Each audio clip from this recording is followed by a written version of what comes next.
Hey folks, how's it going? This is Watch. Hope you guys are all doing well. And in this video, we'll be doing a head-to-head specification comparison between the all-new Apple iPhone 6s versus probably one of the most popular Android smartphones out there, the Samsung Galaxy S6. Now in this video, we're going to be specifically concentrating on the core specification differences between the two in terms of camera specs, screen size, all those great things.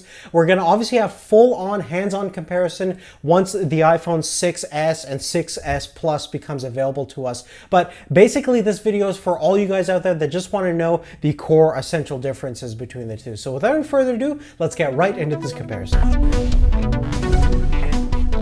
Now physically, the new iPhone 6s is going to be very similar to the previous generation iPhone 6 in terms of the footprint. So it's going to be smaller than the Samsung Galaxy S6 when it comes to the width and height of the phone. And in terms of thickness, the S6 is going to be just slightly thinner at around 6.8 millimeters versus about 7.1 millimeters on the iPhone 6s. Now in terms of weight, there's not going to be a massive difference between the two. Basically, the Samsung Galaxy S6 is slightly lighter, measuring about 138 grams versus about 143 grams. But in terms of the build quality, I think both are going to be really exceptionally made. The new iPhone has actually been upgraded to 7000 series aluminum, so the rigidity factor should definitely go up. We had no problems in terms of build quality and overall build materials with the Samsung Galaxy S6, so both are going to be quite fantastic in terms of how they feel on your hand. Furthermore, when it comes to the glass technology, the new iPhones have been double reinforced and ion strengthened, so we should find an improvement in terms of how scratch proof they are and how shatterproof they are. But again, we'll see on how durable the new iPhones are when we actually do our own durability tests on them. But in terms of the Samsung Galaxy S6 is using Corning Gorilla Glass 4 technology, so fairly scratch resistant and shatterproof to some extent as well. Now moving on to talk about the displays, we're basically looking at a very similar display on the new 6s compared to the previous generation iPhone 6. So you're looking at a 4.7-inch display versus a 5.1-inch display on the Samsung. In terms of the actual resolution, the Samsung wins, has a quad HD display, so you're looking at a PPI count of about 577 versus 326 PPI on the new iPhone 6s, so not a big improvement in terms of the display when it comes to the iPhone side. But the new iPhone does have a little trick up its sleeve, and that's regarding the 3D touch technology. It basically integrates the force capacitive touch display that we saw on the Apple Watch. Additionally, it's very similar technology that we encountered on the new Force Touch trackpads on the new MacBooks this year. So the really cool thing about this is that it's going to enable second click functionality on a capacitive touch display. So if you force click on a certain item based on a certain application, you're going to enable a feature that you would typically not have access to on a traditional capacitive touch screen. So that's definitely an interesting feature that Apple is really hyping up that may or may not be an actual useful feature that people want to use in the real world, but it's certainly a feature that no other smartphone boasts currently right now. Now in terms of the internal capabilities, we have the new Apple A9 dual-core processor that's clocked around 2 gigahertz,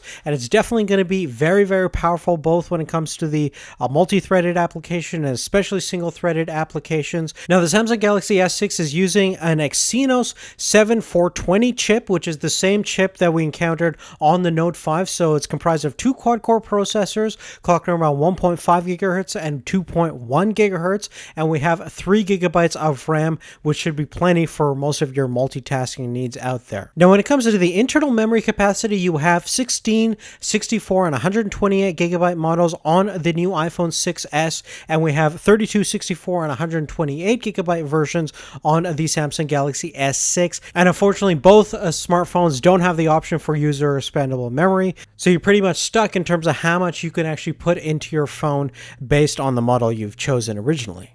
Now moving forward, let's talk about the cameras on both of the two smartphones. Now we have a big improvement on the new iPhone. You have 5 megapixel stills capabilities in terms of the front facing camera, as well as 1080p video.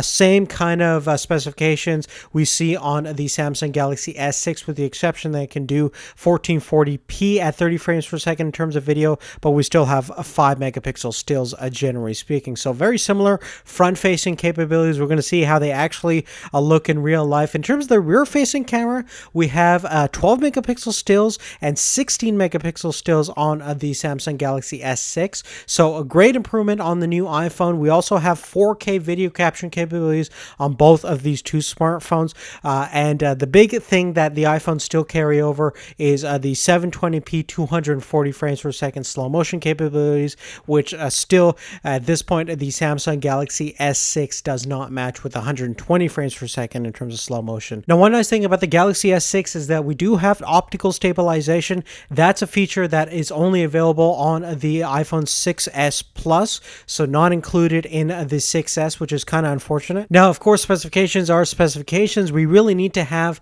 both smartphones on hand to do a side-by-side head-to-head camera comparison to determine which camera actually comes out on top. So definitely look forward to that video coming out very, very soon. Now, in terms of the connectivity and battery options, thankfully, both of these smartphones are going to have 802.11 and AC capabilities. So the latest Wi-Fi technology, which is great.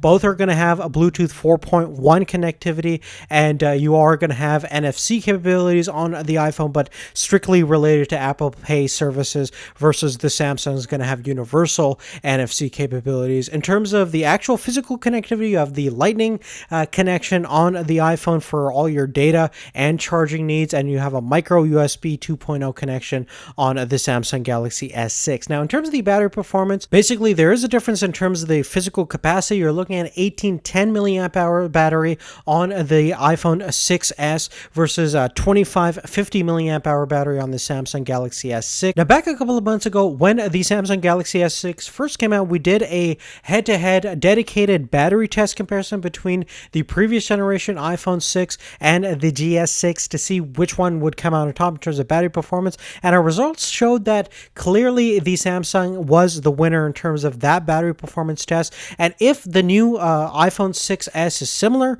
in terms of battery performance compared to the previous model iPhone, you're probably going to have the same result there. But again, we're going to do a physical head-to-head battery test comparison to see whether we can determine which one is going to be better. But my hypothesis is the Samsung Galaxy S6 is going to have the better battery life. Now, another feature that the new iPhone still lacks is the capabilities to do wireless and fast charging capabilities. That's something that the GS6 boasts, and it does quite well, and I wish it was in the iPhone, but sadly not at this point. But other than that, guys, that's really it. I'm really excited to see how the new iPhone 6s stacks up against the Samsung Galaxy S6, which is probably one of my favorite Android smartphones right now. There's a lot of other great smartphones out in the market, and certainly it's a very competitive and crowded space at the moment with all these crazy new specifications and numbers going around. But I'm really interested in seeing how the new 6s is going to really compare, especially when it comes to the internal performance and the camera quality. The display is certainly not going to beat what Samsung is offering right now, but it's really going to be interesting to see on how the new iPhone 6s is going to stack up against all of these smartphones that are available right now. And definitely stay tuned for our channel for all those latest hands-on comparison. But other than that, thank you again for watching. We'll see you later. Take care.